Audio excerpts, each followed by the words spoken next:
नमस्कार शेतकरी बंधूंनो. आज कृषी विज्ञान केंद्र बदनापूरच्या माध्यमातून सेंद्रिय शेतीबद्दल जे मार्गदर्शन आयोजित केलेलं आहे, या मार्गदर्शनासाठी उपस्थित सर्व शेतकरी बंधू भगिनींचे मी स्वागत करतो. मित्रहो, आत्ताच आपण सौ मीना कतुरे मॅडम अ, हस्तपोखरणीच्या आपल्या बदनापूर तालुक्यातील आहेत. जालना जिल्ह्यातून प्रगतिशील शेतकरी म्हणून त्यांनी नाव कमवलेलं आहे आणि आपल्याला मार्गदर्शन देखील केलेलं आहे. त्या मार्गदर्शनानंतर आज आपण सेंद्रिय शेतीसाठी जमिनीचं व्यवस्थापन कसं करावं याबद्दल माहिती घेणार आहोत. मला माहित आहे की निश्चितच आपण सर्व लोकांनी मागच्या आठवड्यात म्हणजे 2 तारखेपासून हा जो कार्यक्रम चालू आहे, कार्यशाळा चालू आहे. या कार्यशाळेमध्ये विविध तज्ञांकडून सेंद्रिय शेतीबद्दल मार्गदर्शन घेतलेलं आहे. आज सेंद्रिय शेतीच्या बाबतीत जर सांगायचं झालं, ती एक शेती पद्धती की ज्या शेती पद्धतीमध्ये सर्वच नैसर्गिक संसाधनांचा अतिशय चांगल्या प्रकारे उपयोग कसा करावा, उपयोगिता कशी वाढवावी आणि आपल्याला उत्पादन कसं मिळावं, उत्पन्न आपलं कसं वाढेल यासाठी एक पर्याय म्हणून उपलब्ध करून दिलेला आहे. कारण आपलं आरोग्य, जमिनीचं आरोग्य, सर्व सजीव सृष्टींचं आरोग्य हे सेंद्रिय शेतीवर अवलंबून असल्याबद्दल आता संशोधनाअंती देखील सिद्ध झालेलं आहे. आज जे शेतकरी सेंद्रिय शेती करत आहेत, हे निश्चितच अभिमानास्पद गोष्ट आहे की त्यांनी सेंद्रिय शेतीचा अवलंब सुरू केलेला आहे. मुळातच अनेक शेती पद्धती आज शेतकऱ्यांना माहीत झालेल्या आहेत. पण या सर्व शेती पद्धतींमध्ये माती किंवा जमीन हा केंद्रबिंदू आहे. तुम्ही कुठल्याही प्रकारच्या शेती पद्धतीसाठी किंवा शेती व्यवसायासाठी मातीशिवाय पर्याय नाही. आपण आपल्या मातीला काळी आई देखील म्हणतो. त्याच पद्धतीनं पीक म्हणजे या मातीचं बाळ आहे. माता बाल संगोपन या पद्धतीनं जर विचार केला तर आपल्याला जे आपण पीक घेत आहोत, या पिकाचं संगोपन चांगल्या पद्धतीनं करायचं आहे. आणि हे जर चांगल्या पद्धतीनं संगोपन व्हायचं असेल, त्या मातीची काळजी किंवा ज्या जमिनीत आपण पीक घेणार आहोत त्याची काळजी घेणं अत्यंत आवश्यक आहे. आज पाहायला गेलं तर अनेक अशा गोष्टींना सामोरं जावं लागत आहे की हवामान बदल, अति पाऊस, कमी पाऊस, 2 पावसामध्ये जास्त कालखंड, कोरडवाहू जमिनी, वातावरणातील बदलांमुळे पिकावर आलेला ताण, यासोबतच किडींना आमंत्रण, रोगराईमध्ये वाढ आणि रोग प्रतिकारक क्षमता निर्माण करण्यासाठी अन्नद्रव्य व्यवस्थापन हे सर्व मुद्दे या सेंद्रिय शेतीच्या माध्यमातून सहजासहजी आपल्याला दूर करण्यासाठी मदत होईल. म्हणजे काय की जर आपण सेंद्रिय शेतीच्या माध्यमातून पिकाचं उत्पादन घ्यायचा विचार केला तर निश्चितच आपल्याला अधिकाधिक उत्पादन पहिल्या 1-2 वर्षात निश्चितच येणार नाही. कारण बऱ्याच मूळ गोष्टी आपण वापरायला सुरुवात करत आहोत. अधिकाधिक उत्पादन देणाऱ्या बियाणांचा वापर केल्यामुळे जमिनीतून अन्नपदार्थांचा म्हणजेच अन्नद्रव्यांचा अधिक उपसा झालेला आहे. यासोबतच उत्पादन वाढीसाठी आपण अनेक रासायनिक खतांचा मोठ्या प्रमाणात वापर केलेला आहे. ज्यामध्ये नत्र, स्फुरद, पालाश अशा प्रकारची खतं येतात. यासोबतच महागड्या कीटकनाशकांचा देखील आपण वापर करत आहोत. महागड्या कीटकनाशकांचा वापर केल्यानंतर आपण उत्पादन खर्च वाढवत आहोत आणि जमिनीला प्रदूषित करत आहोत. आपल्या भागामध्ये विशेषतः अनियंत्रित सिंचन हा प्रकार येत नाही. परंतु ज्या जमिनी बागायती आहेत या ठिकाणी अनियंत्रित पद्धतीने म्हणजेच जास्त म्हणजेच पाटाचं पाणी, सरवणी पाणी देऊन जमिनी खराब करणे, त्या पाण्याची गुणवत्ता न तपासणे, या सगळ्यामुळे जमिनीचं आरोग्य बिघडलेलं आहे. आणि त्यामुळेच जमिनीतून शाश्वत आणि हमखास उत्पन्न आपल्याला काही मिळत नाही. आज पाहायला गेलं तर मागच्या 1.5 वर्षापासून आपण पाहत आहात की कोरोनाच्या काळामध्ये रोग प्रतिकारक क्षमता वाढवण्यासाठी आपण सर्वांचे प्रयत्न चालू आहे.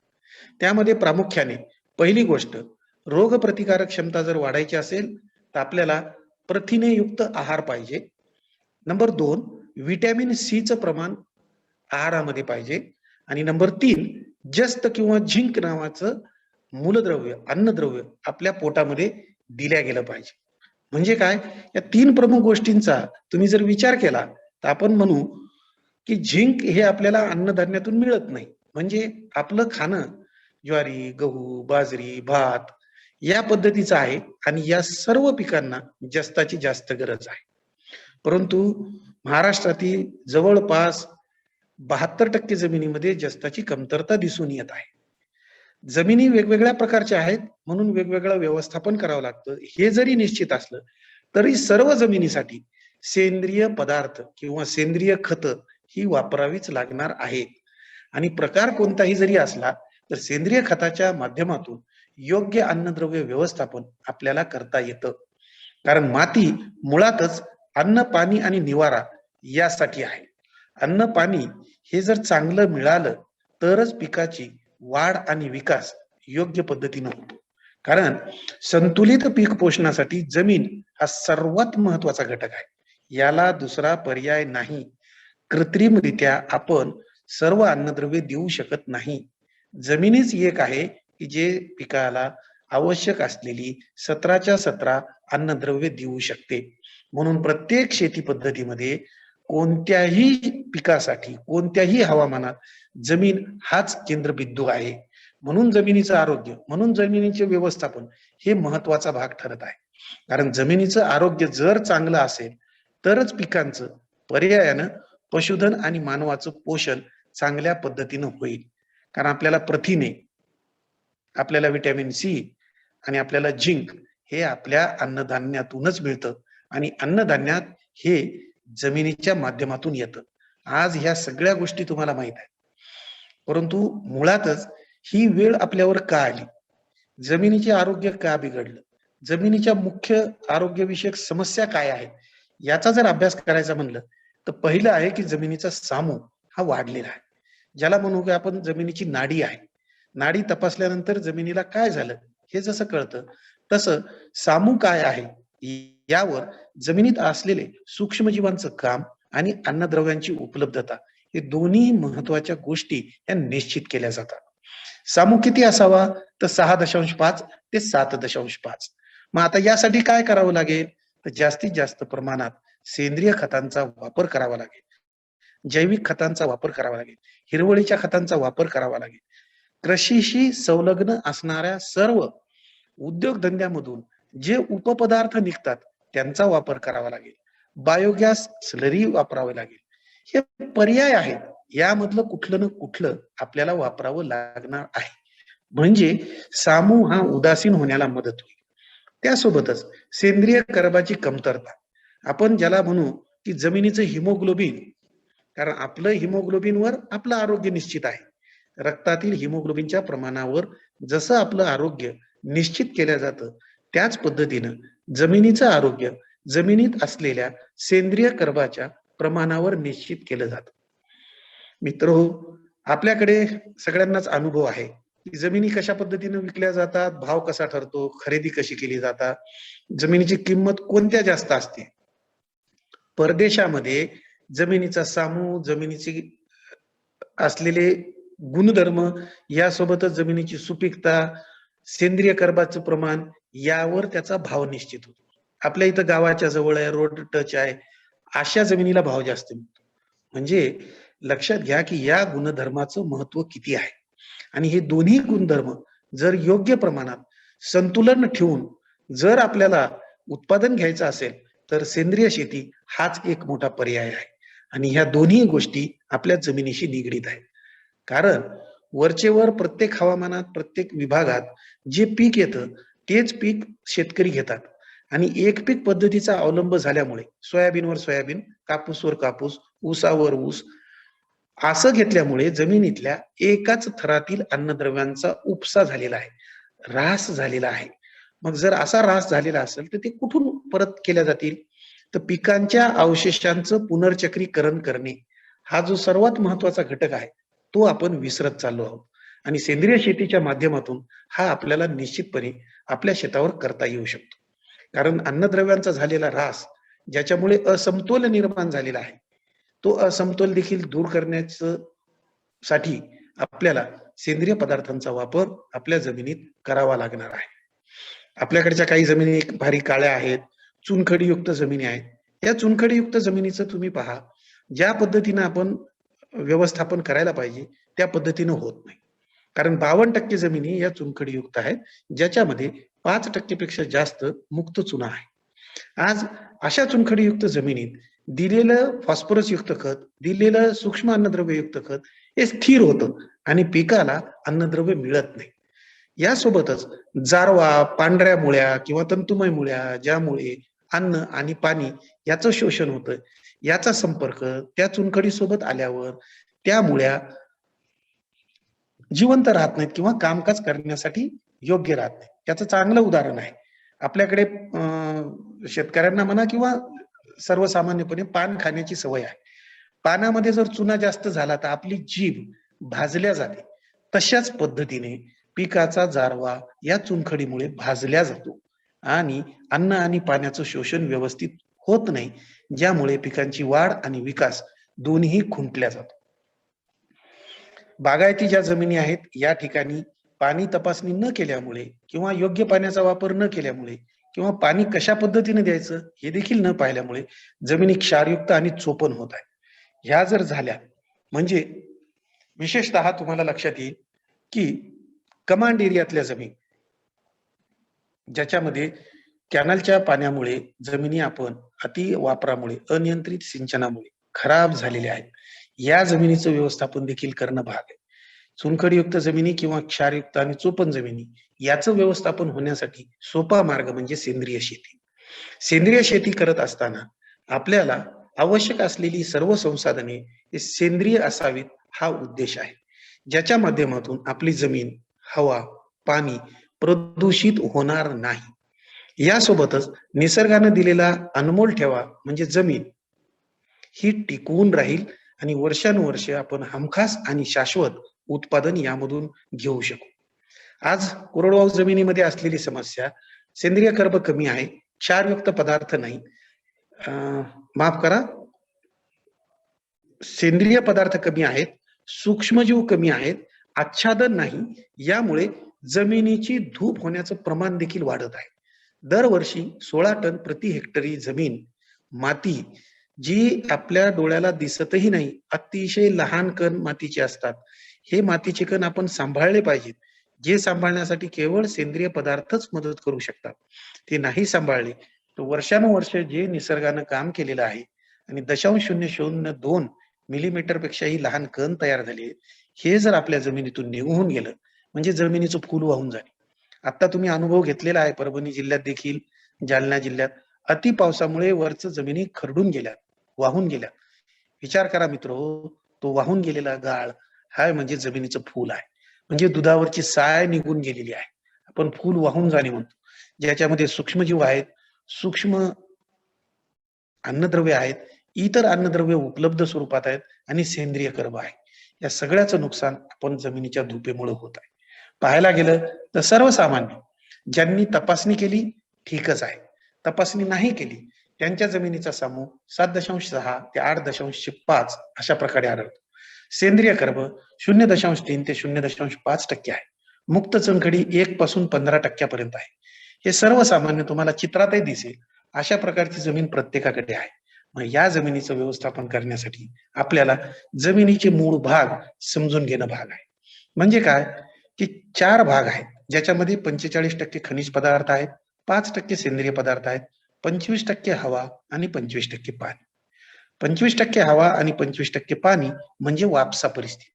थोडक्यात काय, पूर्ण पिकाच्या वाढीच्या कालावधी उगवण पासून काढणीपर्यंत वापसा परिस्थिती असेल तर तुम्हाला पिकावर 50% अडचणी तिथंच दूर होतात.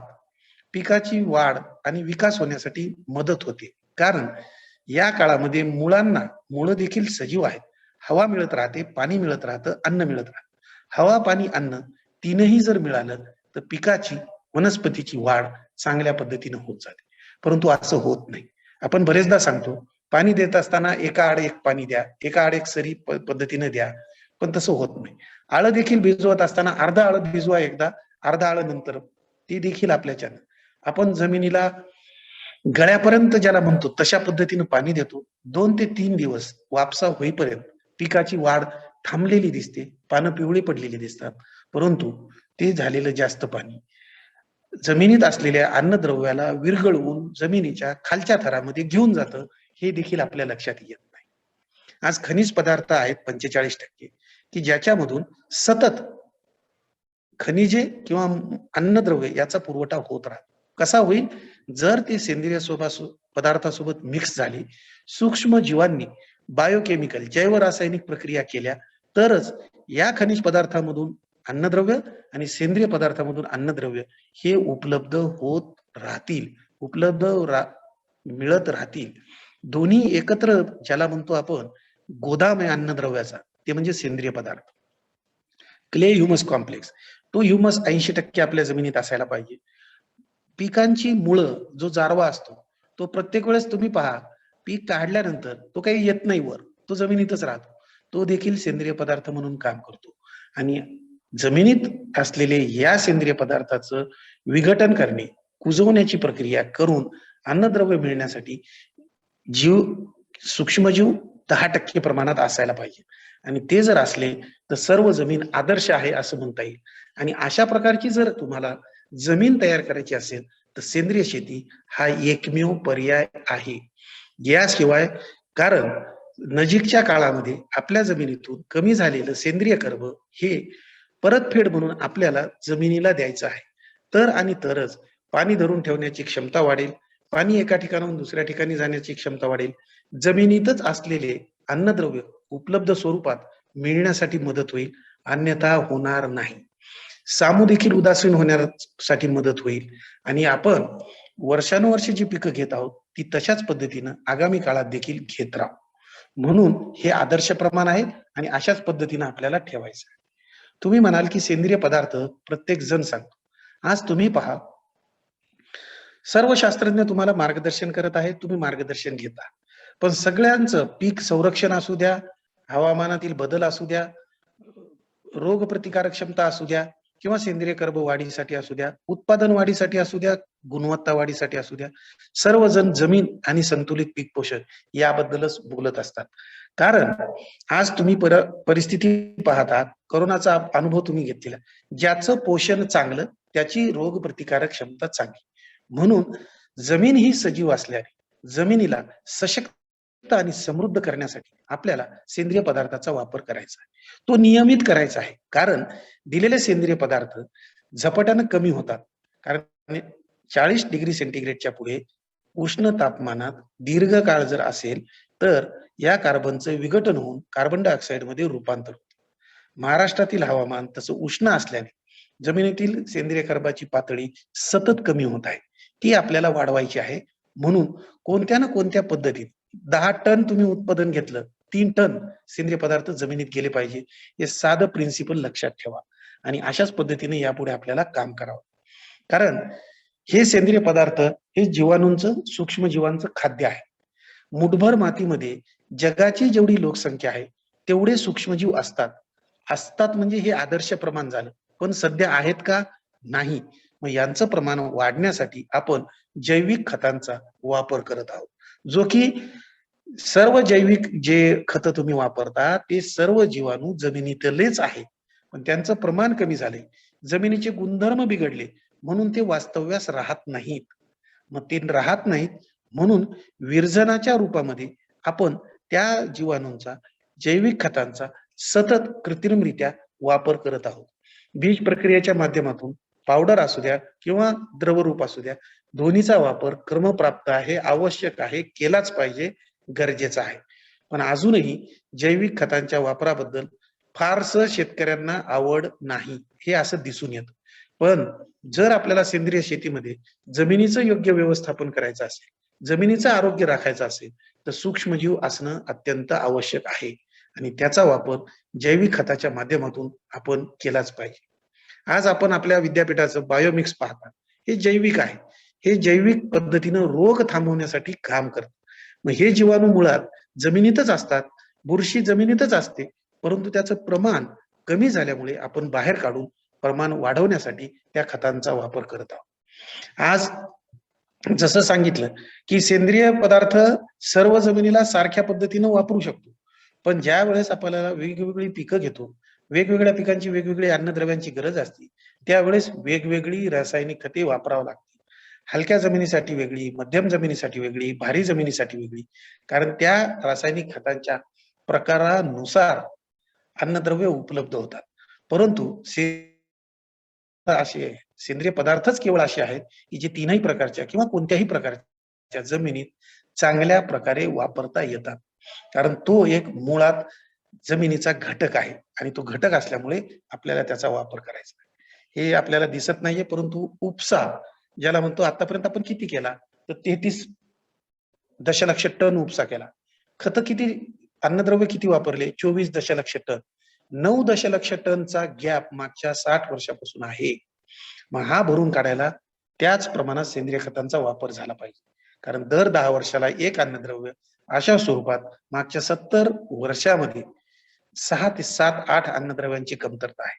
सर्वसाधारणपणे 39% शेतकऱ्याकडे नत्र कमी, स्फुरद कमी, गंधक कमी, जस्त कमी, लोह कमी आणि बोरॉन कमी आहे. म्हणजे 6 अन्नद्रव्यांची कमतरता आपल्याला 39% लोकांकडे दिसत आहे. म्हणजे 39% जमिनीमध्ये आहे. जर असं प्रमाण असेल तर निश्चितच आपल्याला पाहिजे ते उत्पादन येत नाही. मग आपण म्हणतो की आपल्याला सगळं टाकून देखील मिळत नाही. तुम्ही टाकल्यानंतर जर सामू योग्य असेल तरच ते उपलब्ध होतं, हे लक्षात घ्या. सामू 6.5, 7.5 असला जर तुम्ही टाकलेला आहे तर ते उपलब्ध होणार, अन्यथा होत नाही. हे सगळ्यात मोठा भाग आहे, तो आपण समजून घेतला पाहिजे. परंतु ज्या वेळेस आपण सेंद्रिय खत वापरतो त्याचा सामू आपोआपच कमी असतो. ती सेंद्रिय खते वापरल्यामुळे आपल्या जमिनीचा सामू देखील कमी होण्यासाठी, आदर्श होण्यासाठी मदत होते. सूक्ष्मजीवांची संख्या वाढते, जैव रासायनिक अभिक्रिया वाढतात, विघटन प्रक्रिया वाढते. जमीन चांगल्या प्रकारे तयार होण्यासाठी जमिनीचे गुणधर्म भौतिक असू द्या, रासायनिक असू द्या, जैविक, यामध्ये सुधारणा होते. म्हणून आपल्याला त्या सूक्ष्मजीवांचा आणि पर्यायानं सेंद्रिय खताचा, सेंद्रिय पदार्थांचा वापर सेंद्रिय शेतीमध्ये जमिनीचं व्यवस्थापन करण्यासाठी करणे आवश्यक आहे. रासायनिक खते तुम्ही पाहता की त्याची कार्यक्षमता खूप कमी आहे, पण सेंद्रिय पदार्थाची कार्यक्षमता कमी आहे असं कधीही कोणी म्हणत नाही. म्हणून आपण सेंद्रिय पदार्थ टाकल्यानंतर 100% काही ना काहीतरी स्वरूपात त्याचा उपयोग होतो, पण रासायनिक खताचं तसं नाही.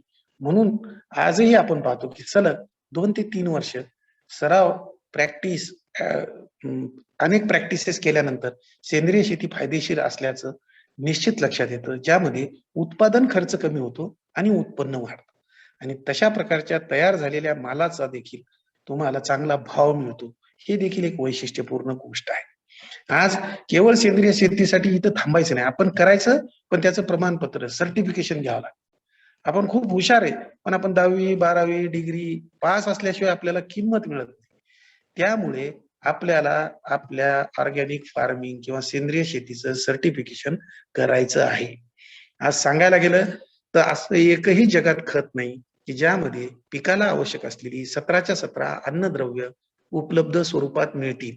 परंतु सेंद्रिय पदार्थ किंवा झाडाचं एक पान हे देखील आहे की ज्यामध्ये सर्व अन्नद्रव्य संतुलित प्रमाणात उपलब्ध असतात. म्हणून या सेंद्रिय खताचा वापर आपण प्रत्येक वेळेस सांगतो. विद्यापीठाकडे देखील जे काही शिफारशी आहेत त्या सगळ्या तशाच आहेत की सेंद्रिय खते वापरा मग रासायनिक खत. पण आपण त्याकडे दुर्लक्ष करतो आणि फक्त रासायनिक खत वापरतो. म्हणून आज आपल्यावर अशी वेळ आली आहे की उत्पादन आपल्याला मिळत नाही आणि उत्पादन खर्च जास्त होत आहे. म्हणजे उत्पन्न जे आहे त्याचं गणितच बसत नाही. पाहायला गेलं तर प्रमुख अन्नद्रव्य 80% लागतात, दुय्यम अन्नद्रव्य 18% लागतात, सूक्ष्म अन्नद्रव्य 1% पर्यंत लागतात. मुळात 6%च हे अन्नद्रव्य लागतात. 94% भाग पिकाचा कार्बन, हायड्रोजन, ऑक्सिजन पासून बनतो आणि 6% भाग हा अन्नद्रव्याचा, ज्याला ऍश मटेरियल म्हणतो, राख, त्याच्यामध्ये हे अन्नद्रव्य तुम्हाला मिळतात. या अन्नद्रव्यांचा वापर करूनच ते 94% भाग हा पिकाचा बनत असतो. असं सिद्ध झालेलं आहे. शेती पद्धती कोणतीही करा, पण जर एखादा अन्न पदार्थ कमी असेल, तो ज्या प्रमाणात कमी आहे त्या प्रमाणात उत्पन्न कमी होतं. मग जर उत्पन्न कमी झालं तर आपल्याला निश्चितच फायदा होणार नाही. यामुळे संतुलित पीक पोषण याला सध्या पर्याय नाही आणि संतुलित पीक पोषण करायचं असेल तर जमिनीचं आरोग्य राखणे याला पर्याय नाही. दोन्ही गोष्टी ज्यावेळेस होतील त्याच वेळेस गुणवत्तापूर्ण दर्जेदार उत्पादन तुम्ही घेऊ शकाल आणि तेच उत्पादन तुम्हाला जास्त भाव मिळवून देऊ शकतं. अन्यथा तुम्ही पहा आपण जेवढं उत्पादन घेतो एका राशीचं किंवा चांगलं किती येतं तर 60 ते 65%. बाकीचं खेरमार असल्यासारखी परिस्थिती आहे. सोयाबीन घ्या किंवा कुठलंही पीक घ्या. सर्वच उत्पन्न चांगल्या दर्जाचं का होत नाही? एकसारखं का होत नाही? याचा जर विचार केला तर त्या आहेत अन्नद्रव्याच्या कमतरता. जर एखादा अन्नद्रव्य कमी हे पाहिलं आपण कमतरता. दुसरा भाग आहे की हिडन हंगर.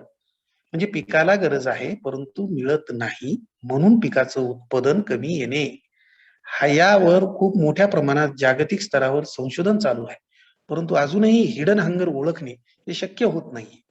म्हणून हिडन हंगर ओळखायची वेळच येऊ नये, त्याच्यावर पर्याय काढायची वेळ येऊ नये, आपण शेतात जाऊन खतं टाकायची वेळ येऊ नये, अन्नद्रव्य देण्याची वेळ येऊ नये, पिकाचं नुकसान होऊ नये कारण पिकं खूप कमी कालावधीची आहे.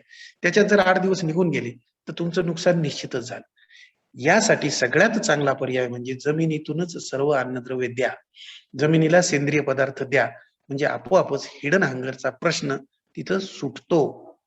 त्या ठिकाणी कुठंही तुम्हाला हिडन हंगर दिसणार नाही. म्हणून आपल्याला सेंद्रिय पदार्थाच्या माध्यमातून, सेंद्रिय खताच्या माध्यमातून जमिनीचं पोषण करणे भाग आहे. जमिनीचं पोषण हा शब्द का वापरतो? कारण जमीन ही सजीव आहे मित्रहो आणि सजीव जर आहे तर तिला देखील अन्न लागतं, पाणी लागतं, हवा लागतं आणि अन्न, पाणी, हवा जर आपल्याला द्यायची असेल तर सेंद्रिय पदार्थाचा वापर करा. आपोआपच जे काही अन्न मिळायचं ते सेंद्रिय पदार्थाच्या मार्फत मिळेल. त्यावर सूक्ष्मजीव काम करत राहतील आणि सूक्ष्मजीव जर काम करत राहिली तरच जैव रासायनिक अभिक्रिया घडत राहतील, अन्यथा होत नाही. त्यानंतर तिसरा मुद्दा येतो की पिकाला सगळं एकाच वेळेस लागत नाही. काही उगवताना लागतं, काही व्हेजिटेटिव्ह ग्रोथ म्हणजे काही वाढ फांद्या येण्याला लागतं, फुटव्या येण्यासाठी लागतं, काही फुलं येण्यासाठी लागतं, काही फळं येण्यासाठी लागतं. मग त्या प्रत्येक वेळेला आपण तसे खतं देऊ शकत नाही. मुळात आपला भाग कोरडवाहू आहे. त्या ठिकाणी यश जर शेतीमध्ये मिळवायचं असेल तर सेंद्रिय शेती हा एक चांगला पर्याय देखील उपलब्ध होऊ शकतो. म्हणून सेंद्रिय शेती करत असताना जितक्या काही कोरडवाहू जमिनी आहेत त्या नियोजन करण्याला सेंद्रिय खताच्या माध्यमातून सोपं जाईल किंवा करता येईल. अन्यथा होणार नाही. कृत्रिमरित्या जर तुम्ही अन्नद्रव्य पुरवठा करायचा विचार केला तर प्रत्येक वेळेस तुम्हाला सजग राहून प्रत्येक पिकाच्या संवेदनशील वाढीच्या अवस्थेमध्ये अन्न पदार्थ द्यावे लागतील, अन्न घटक द्यावे लागतील, खतं फवारावं लागतील, जमिनीतून द्यावं लागतील, हे सगळं करावं लागेल. पण हे शक्य नाही. म्हणून जमीन जे माध्यम आहे पिकांच्या पोषणासाठी त्याचंच पोषण करणे अत्यंत आवश्यक आहे. आणि म्हणूनच आपण सेंद्रिय शेतीमध्ये जैविक खते वापरणे हा एक चांगला पर्याय आपल्याला ठरतो. सेंद्रिय खते वापरणे हा एक चांगला पर्याय ठरतो. हिरवळीचे खतं वापरणे हा एक चांगला पर्याय ठरतो.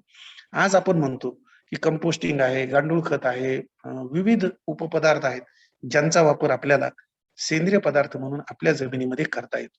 तो आपण केलाच पाहिजे. विविध पेंडी आहेत. अखाद्य पेंडी असू द्या, खाद्य पेंडी असू द्या. हे खाद्य आहे सूक्ष्मजीवांचं. पिकामध्ये ज्याला कॉन्सन्ट्रेटेड ऑर्गॅनिक मॅन्युअर म्हणतो. हे जर अन्नपदार्थ सहजासहजी उपलब्ध व्हायचे असतील तर या अखाद्य पेंडीचा किंवा खाद्य पेंडीचा देखील वापर करणे आवश्यक आहे. आज पाहायला गेलं तर हे जे जमिनीखालची पिकं आहेत यामुळे सेंद्रिय पदार्थ जास्त प्रमाणात जमिनीमध्ये मिसळल्या जातात. तुम्ही पहा याला जारवा जास्त आहे तर तो जारवा जमिनीतच राहतो. एक उदाहरण सांगतो. बीड मधल्या शेतकऱ्यांनी सेंद्रिय शेतीची सुरुवात करायची होती. त्याला म्हणलं जेवढे काही जमिनीखालची पिकं आहेत तो तू घे. म्हणजे गाजराचं पीक त्यानं रब्बीमध्ये घेतलं आणि नंतर पीक उत्पादनासाठी नाही, पैशासाठी नाही, तर सेंद्रिय पदार्थासाठी. कारण जनावर नव्हते, पशुधन नव्हतं, शेणखत मिळत नव्हतं. मग हे गाजराचं पीक 20 टन उत्पादन होणारं ते सगळं रोटरच्या माध्यमातून जमिनीतच गाडल्या गेलं. आणि विचार करा मित्रो, नंतर त्याची जी सुरुवात झाली तो अजूनही समाधानकारकरित्या सेंद्रिय शेतीच्या माध्यमातून अशा प्रकारे जमिनीचं व्यवस्थापन करून उत्पादन घेत आहे. जेवढे काही त्याने आच्छादन वापरलं, जमिनीला कव्हर. आपण बरेचदा म्हणतो की अन्न पदार्थ, पैसा आणि इतर अनेक गोष्टी ज्या शिकलो की हे झाकून ठेवाव्यात. तसंच आपल्या संस्कृतीमध्ये ज्या गोष्टी आपण आपल्यासाठी वापरतो, शिकतो, करतो, त्याच गोष्टी जमिनीसाठी देखील केल्या गेल्या पाहिजे. जमिनीला झाकून ठेवा, मित्रो 50% अडचणी तुमच्या इथंच दूर होतील.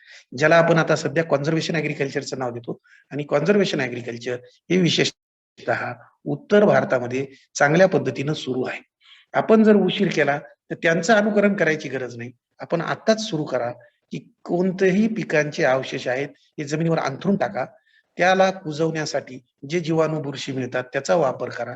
डिकंपोजिंग कल्चर्स मिळतात. तुम्हाला के-व्ही-के जे काही खारपुडी आहे, तुमचं बदनापूर आहे, तुमचे औरंगाबाद आहे, परभणी आहे, या सगळ्याकडून तुम्हाला हे मिळतं.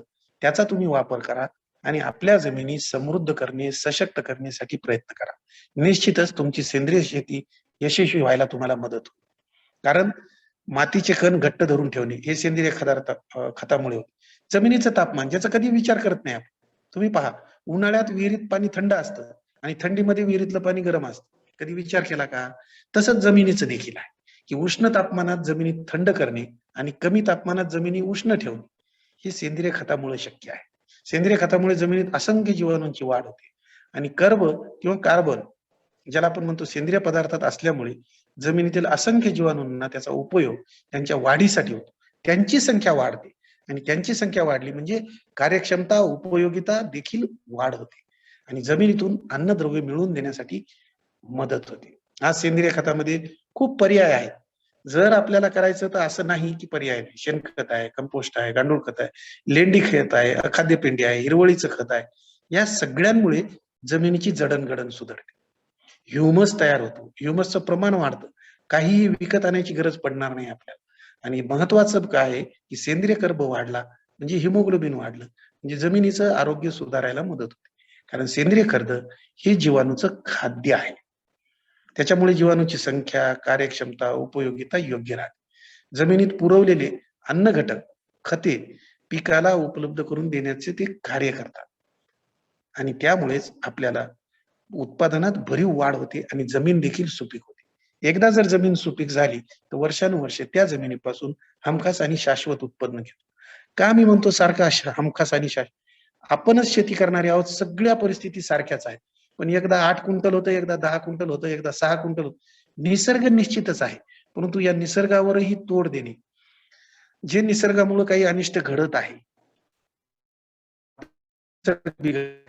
मग ते जे अनर्थ घडू नये, आपलं नुकसान होऊ नये म्हणून सेंद्रिय शेतीमध्ये घेतलेली पिकं आजही कायम चांगल्या पद्धतीनं जास्त पाऊस पडला तरी आहेत आणि कमी पाऊस पडला तरी आहे. कारण सेंद्रिय पदार्थ दिल्यास पाणी धरून ठेवण्याची क्षमता आणि सोडण्याची क्षमता ही योग्य राहते. मातीचं तापमान योग्य राहतं. जमिनीचा सामू ज्याला आम्ल-विम्ल निर्देशांक तो योग्य राहतो. क्षार वाढत नाहीत जमिनीत. फिल्टर सारखं काम होतं. काही जर प्रदूषित घटक आले, तर ते फिल्टर करण्याचं काम हे सेंद्रिय पदार्थ करू शकतात. जमिनीचं कर्ब योग्य राहिल्यामुळे जमिनीची सुपीकता वाढून उत्तम प्रतीचं उत्पादन आपण घेऊ शकतो. आज भाव कशाला आहे? तर सगळ्यात चांगल्या उत्पादनाला. तुम्ही 100 किलो काढलं, तर 60 आणि 65 किलोलाच भाव मिळतो. बाकीचं खेरमेर होतं. मग एकूण बेरीज सारखीच होती. उपयोग काहीच होत नाही. हे होऊ नये म्हणून जमिनीचं व्यवस्थापन करा आणि जमिनीचं व्यवस्थापन करण्यासाठी जमिनीचं पोषण तुम्ही करा. कारण अन्नद्रव्याचं शोषण जर चांगलं व्हायचं असेल, तर जमिनीत हवा आणि पाणी यांचा समतोल राहावा लागतो. जे जमिनीच्या भौतिक गुणधर्मावर व पाणी देण्याच्या पद्धतीवर अवलंबून आहे, जे जमिनीच्या सेंद्रिय कर्बाच्या प्रमाणावर अवलंबून आहे. कारण अन्नद्रव्य पुरवठ्याचा वेग, जमिनीतील सेंद्रिय कर्बाचं प्रमाण, तिचा सामू यावरच अवलंबून आहे. चुनखडीयुक्त जमिनी ज्या आहेत, ते आम्ल-बिम्ल जमिनीसाठी आपण जिप्सम वापरतो. बरेचदा भरखते वापरतो. हिरवळीचे खत वापरतो. भूसुधारक म्हणून ते काम करतं. गंधकाचा वापर भूसुधारक म्हणून करा, पण तो आपण करत नाही. म्हणजे दिलेल्या खतांचा वापर होण्यासाठी, योग्य पद्धतीने अन्नद्रव्य मिळण्यासाठी जमिनीत रासायनिक व जैविक रूपांतरण व्हावं लागते. रासायनिक म्हणजे अन्नद्रव्य हे आयनिक स्वरूपात, रसायन स्वरूपातच असतात. त्याचं रूपांतरण होण्यासाठी कारण तुम्ही पहा, हवेमध्ये 78% नत्र आहे. पण 0.001 देखील तुम्ही घेऊ शकणार नाही. पण सूक्ष्म जीवांच्या माध्यमातून नायट्रोसोमोनास आणि नायट्रोबॅक्टर हे तुम्ही पाहिलेले आहेत. याच्यामुळे ते हवेतील नत्र नायट्रेट स्वरूपात रूपांतरित होतात. तशाच पद्धतीने इतर अन्नद्रव्यांच्या बाबतीत देखील आहे. म्हणून आपल्याला सूक्ष्मजीव आवश्यक आहे.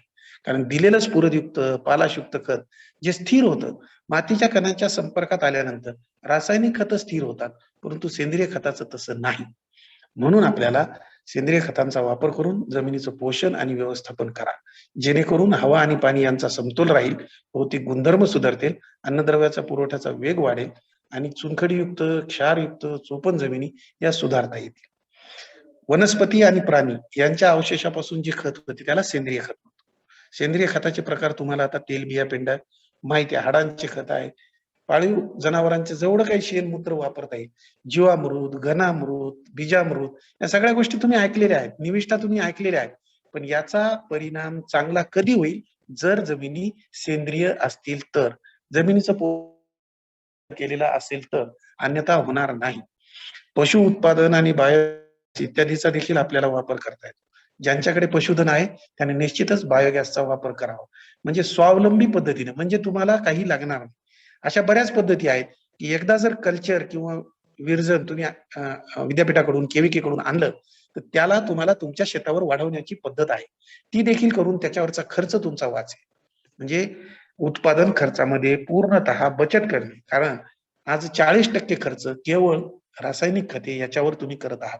तो तुमचा पूर्णतः वाचेल आणि आपोआपच ह्या खतांचा वापर केल्यामुळे पिकं सशक्त होऊन रोग आणि किडींना बळी पडणार नाहीत. वातावरणात जरी बदल झाला तरी पिकांचं नुकसान होणार नाही. म्हणजेच आपोआप आपण जो खर्च करता तो खर्च वाचेल.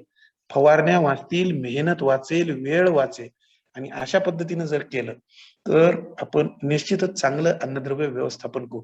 म्हणजे काय की पिकांचे अवशेष जमिनीत गाडा, हिरवळीची खतं वापरा, पीक फेरपालटीमध्ये द्विदल पिकांचा वापर करा, शेतातील जेवढा काही काडी कचरा आणि सेंद्रिय पदार्थ आहे त्याला रिसायकल करा, भूसुधारक, सेंद्रिय खतं, गांडूळ खतं याचा वापर करा. म्हणजे आपोआपच सर्व अन्नद्रव्य हे जमिनीला पर्यायाने पिकाला मिळत जातील. म्हणून शेतातील मातीचं संवर्धन आणि पोषण करणे हे सगळ्यात महत्वाचा घटक आहे सेंद्रिय शेतीमध्ये, ज्याला आपण म्हणू की जमिनीचं व्यवस्थापन करतो. याच्यामध्ये रसायनांचा वापर बंद करायचा, सेंद्रिय आणि जैविक खतांचा वापर सुरू करायचा. आधी घेतलेल्या पिकांची उरलेली पानं, बुंदे, फांद्या, दसकट इत्यादी सगळं कुजवता येते. त्याच्यातून लिग्निन तयार होते, सेल्युलोज तयार होते, हेमिसेल्युलोज तयार होते. पीक क्रमचक्र व पिकात विविधता आणणे, एक ते एक पीक न घेणे, आंतरपीक पद्धती, मिश्र पीक पद्धती, तेलबिया पिके, कडधान्य पिके, अन्नधान्य देणारी पिके याचा वापर करा. केवळ नगदी पिके हे जर तुम्ही सेंद्रिय शेतीत लावली आणि उत्पादन घेण्याचा प्रयत्न केला तर तुम्हाला त्यापासून आनंदही मिळणार नाही आणि उत्पन्न पाहिजे त्या प्रमाणात मिळणार नाही. मग तुमची निराशा होईल. याकरता जमिनीचं व्यवस्थापन करा. सेंद्रिय शेतीमध्ये अन्नधान्य पिके तुम्ही जास्तीत जास्त घ्या, ज्याचा उपयोग जमिनी सुधारण्यासाठी आणि पिकाचं संतुलित पीक पोषण होण्यासाठी होईल. जमिनीचे जे काही गुणधर्म आहेत हे सगळे गुणधर्म संतुलित आणि योग्य राहतील.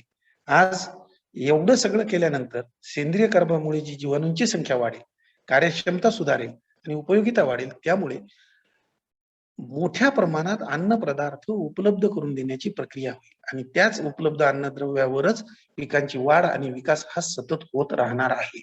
म्हणून आपल्याला जमिनीचं पोषण करायचं आहे. याला पर्याय म्हणजे एकात्मिक अन्नद्रव्य व्यवस्थापन. यामध्ये तुम्ही पहा, चित्रामध्ये रासायनिक खते मी कट केलेले आहे, सेंद्रिय खते आहेत, कृषी उद्योगातील टाकाऊ पदार्थ आहेत, पिकांची फेरपालट, हिरवळीची खतं, जैविक खते. तुम्ही पहा, मॅडमनं तुम्हाला आता मीनाताईनं लिंबोळी बद्दल सांगितलं. लिंबोळी, गाय आणि गांडूळ खत हे जर तुमच्या शेतामध्ये असेल, 1 बाय 1 मीटर, 3 बाय 3 फूट मध्ये एक गांडूळ सापडलंच पाहिजे, तर तुमची जमीन चांगली, जमीन योग्य, उत्पादन चांगलं. जे काही उत्पादन होतं मित्र हो, एक लक्षात घ्या, गुणवत्ता किंवा दर्जा असल्याशिवाय भाव मिळत नाही. ते आपल्याला देखील समाधान होण्यासाठी, भाव मिळण्यासाठी आवश्यक आहे. म्हणून या सर्व गोष्टींचा वापर करून जमिनीचं व्यवस्थापन करावे. कारण हे आपल्याला शेतातल्या शेतात तयार करता येतं. यासाठी फार पैसे लागत नाहीत. फार म्हणजे एकदाच फक्त लागतील, पुन्हा लागणार नाहीत. अशा प्रकारे कंपोस्ट करण्याच्या पद्धती वेगवेगळ्या आहेत, त्या तुम्ही करा. गांडूळ खत करा, हिरवळीचं खत वापरा, आंतरपीक म्हणून हिरवळीचं खत घ्या, कॅच क्रॉप म्हणून हिरवळीचं खत घ्या. मुगासारखं सुंदर हिरवळीचं खत दुसरं कुठलंही नाही. अत्यंत कमी दिवसात 35 दिवसात तयार होतं. आंतरपीक घेता येतं. 3ही हंगामात लावता येतं, गाडून टाकता येतं. त्याच्यामुळे जे 2 रांगेमधील अंतर असेल, 2 तासामधलं अंतर असेल, याच्यामध्ये जर मूग तुम्ही गाडून टाकला, चवळी तुम्ही गाडून टाकली, गवार तुम्ही गाडून टाकली, अतिशय चांगल्या प्रकारचं उत्तम खत तयार होतं, ज्यामुळे जमिनीची सुधारणा होईल.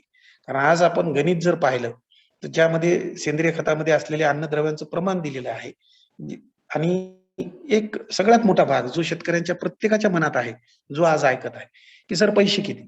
तुम्ही विचार करा, समजा आम्ही गणित काढलं, की 1 टनाला उदाहरणार्थ धरा, की ₹315 लागले किंवा 100 किलो, 1 किलोला धरा. तर तेवढेच अन्नद्रव्य पिकाला मिळण्यासाठी रासायनिक खतं जर वापरले, तर ₹609 म्हणजे ₹610 लागतात. 315 कुठून 610 कुठून. सेंद्रिय खतं वापरल्यानंतर जमिनीचं पोषण, पिकांचं पोषण दोन्ही उद्देश साध्य होतात. रासायनिक खतं वापरल्यानंतर जमिनीचं होणारं ज्या अभिक्रिया आहेत त्या आणि दुसरी गोष्ट मोजक्याच स्वरूपात अन्नद्रव्य उपलब्ध होतात. दीर्घ काळासाठी राहत नाही.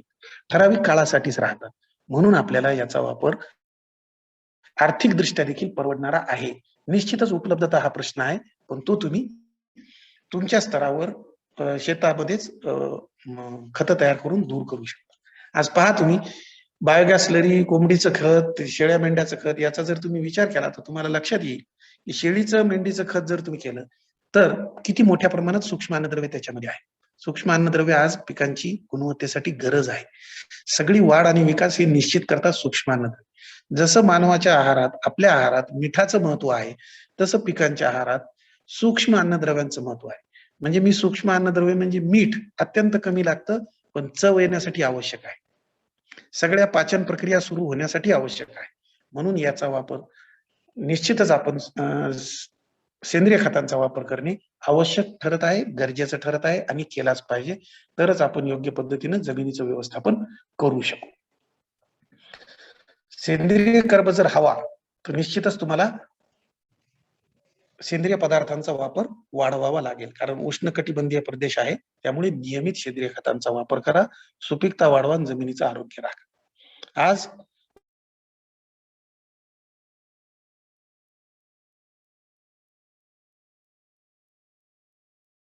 जर आपल्याला जमिनीची व्यवस्थापन करायचं तर हा सेंद्रिय पदार्थ झटपट करण्याचा एक मार्ग आहे. काडी कचरा, बायोगॅस स्लरी याचा वापर तुम्ही करा आणि लवकरात लवकर सेंद्रिय कर्ब तुमच्या जमिनीतलं वाढवा. कमी मशागत, सपाटीकरण, जल व मृदसंधारण, आंतरपीक, पीक पद्धतीमध्ये कडधान्याचा समावेश, जमिनीवर आच्छादन, ऊसाचं पाचट, गव्हाचा भुसा. गव्हाचा भुसा सुद्धा, तुरीचे तुराट्या सुद्धा कुजतात, पराठ्या सुद्धा कुजतात. पिकांचे अवशेष जे आहे 1/3 भाग न जाळता जमिनीत गाडा. भूसुधारक किंवा भरखतांचा वापर करा, हिरवळीची खतं वापरा. हे सगळं जर शेतात शक्य होत नसेल तर शेताच्या बांधावर तुम्ही गिरीपुष्प, हिरवळीची पिकं लावा, ते कट करा आणि आच्छादन स्वरूपात जमिनीवर टाका. म्हणजे निश्चितच आपोआपच आपल्या हे सगळे उद्देश साध्य होतील आणि शेतीची पशुधन संगोपनाशी सांगड घालावी, जे की खरंच मलाही माहिती आहे अवघड आहे, परंतु हे करणं भाग आहे. जर तुम्हाला शेणखत, गांडूळ खत, घनामृत, जीवामृत, बीजामृत या सगळ्या गोष्टींचा वापर सेंद्रिय शेतीत करायचा आहे, तर पशुधन असणं अत्यंत आवश्यक आहे. सेंद्रिय शेती आणि जमिनीच्या व्यवस्थापनासाठी शेतातील माती शेतात पाहिजे, शेतातील पाणी शेतात पाहिजे. आता भरपूर पाऊस पडला म्हणून प्रत्येकानं धुरे फोडून दिलेत, गाळ सुद्धा वाहून गेलाय, जे अत्यंत महत्वाचं आहे. टीव्हीवर देखील तुम्ही पाहिलेलं आहे की लाल पाणी हे दिसत होतं, हे दुसरं तिसरं काही नसून सेंद्रिय कर्ब, सूक्ष्म जीव, अन्नद्रव्य, मातीचे अत्यंत बारीक कण हे सगळे त्या पाण्यासोबत वाहून जातात. ते व्हायला नाही पाहिजे म्हणून जल आणि मृदसंधारण आपण म्हणतो. आणि शेतातील काडी कचरा आणि पालापाचोळाही मित्रहो शेतात ठेवा, त्याला कुजवा, त्याचा वापर करा. म्हणजे कृषी समृद्धी, म्हणजे सेंद्रिय शेती, म्हणजेच जमिनीचं व्यवस्थापन आपण यशस्वी करू शकाल. मला वाटतं एवढं खूप झालेलं आहे आपल्याला. आपण शांतचित्तानं ऐकून घेतलं त्याबद्दल आपले हार्दिक आभार. तसेच आपल्याशी संवाद साधण्याची संधी दिल्यामुळे कृषी विज्ञान केंद्र बदनापूर त्यांचे पूर्ण टीम, डॉक्टर सोमवंशी सर आहेत, डॉक्टर बोडके मॅडम आहेत, डॉक्टर कांबळे मॅडम आणि इतर सर्व यांचे देखील मी आभार व्यक्त करतो आणि इथंच थांबतो. धन्यवाद. धन्यवाद सर. आपण आता जे जमिनीचे व्यवस्थापन याबाबत सखोल असं मार्गदर्शन केलं, त्याबद्दल कृषी विज्ञान केंद्र बदनापूर तर्फे मी आपलं धन्यवाद मानते. आणि पार्टिसिपंट्सला विनंती करते की जर कोणाला काही प्रश्न असतील तर त्यांनी आपलं चॅट बॉक्समध्ये टाकावे, हात वर करावा किंवा प्रत्यक्ष अनम्यूट करून विचारावेत. मॅडम थोडं मला घाई आहे, माझा नंबर दिलेला आहे त्याच्यावर व्हॉट्सअप करा म्हणा, प्रत्येकाला उत्तर ठीक मिळून आहे. जाईल. ठीक आहे, ठीक आहे, ठीक आहे सर, एकदम ठीक आहे. धन्यवाद सर. आपण आता जे सविस्तर मार्गदर्शन केलं त्याबद्दल, आणि सरांना जरा वेळ कमी आहे त्यामुळे आपण त्यांचा नंबर चॅट बॉक्स मध्ये मी टाकते किंवा आता स्क्रीनवर दिसत पण आहे, तर तो कृपया नोट डाऊन करून घ्या आणि सरांना व्हॉट्सअपला मेसेज करून प्रश्नांचे उत्तर मिळवून घ्या. धन्यवाद.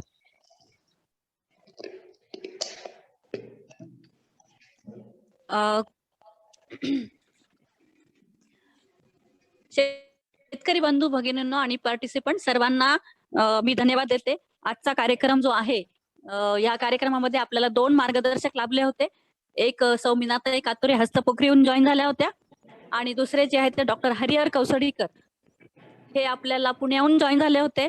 दोघांनीही आपल्याला अत्यंत चांगल्या प्रकारचं सखोल असं मार्गदर्शन केलेलं आहे. जमिनीचा सामू कसा वाढवावा, जमिनीचा गर्भ कसं वाढवण्याचा प्रयत्न करावा, जमीन सशक्त कशी करावी, त्याचं आरोग्य कसं आहे आणि कसं सध्याचं आरोग्य कसं आहे आणि ते कसं चांगलं करता येईल. त्याच्यामुळे शेतातील पाणी शेतातच ठेवा, शेतातील माती पण शेतातच ठेवा आणि सेंद्रिय पदार्थ देखील त्याच्यात शेतामध्येच गाडून टाका आणि एकूणच आपल्या जमिनीचं पोषण वाढवा, चांगलं करा, कारण जमीन देखील सजीव आहे आणि यामुळेच आपल्याला कृषी समृद्धी निर्माण होईल. कृषी समृद्धीमध्ये पुढे यायचं असेल तर आपल्याला ह्या सर्व गोष्टी कराव्या लागतील. हिडन हंगर सुद्धा एक कॉन्सेप्ट सरांनी सांगितली की जमिनीमध्ये सुद्धा एक भूक आहे. वेगवेगळ्या सूक्ष्म अन्नद्रव्यांची, मुख्य अन्नद्रव्यांची, दुय्यम अन्नद्रव्य तिला मिळत नाहीत योग्य प्रकारे. तर ह्याबद्दल त्यांनी आपल्याला डिटेल आणि अतिशय सविस्तर सुंदर अशारित्या प्रेझेंटेशनच्या मार्फत आपल्याला सुंदर माहिती दिलेली आहे. तर मी कृषी विज्ञान केंद्र बदनापूर तर्फे त्यांचे देखील आभार मानते. मीनाताईचा देखील नंबर मी आपल्याला चॅट बॉक्स मध्ये विचारत आहेत काही जण, तर त्यांचा पण नंबर चॅट बॉक्स मध्ये टाकते किंवा तुम्ही जर कृषी विज्ञान केंद्र बदनापूरला संपर्क साधला तर दोघांचाही नंबर किंवा दोघांचाही संपर्क तुम्हाला करून देता येईल.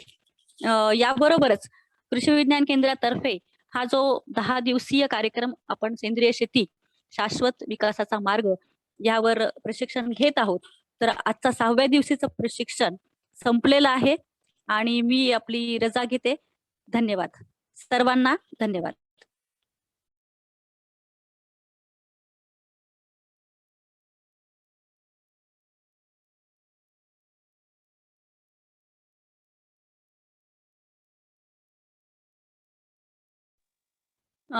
कांबळे मॅडम, मीनाताईचा नंबर आपल्या चॅट बॉक्स मध्ये टाकावा असं सगळ्यांना विचारतायत लोक शेतकरी, तर त्यांना मीनाताईचा नंबर चॅट बॉक्स मध्ये टाकून देऊ आपण. हो मॅडम, आपण काय करूयात, सगळ्यांचे नंबर. आवाज येतोय माझा? हो येतोय मॅडम तुमचा आवाज. येतोय मॅडम. ओके.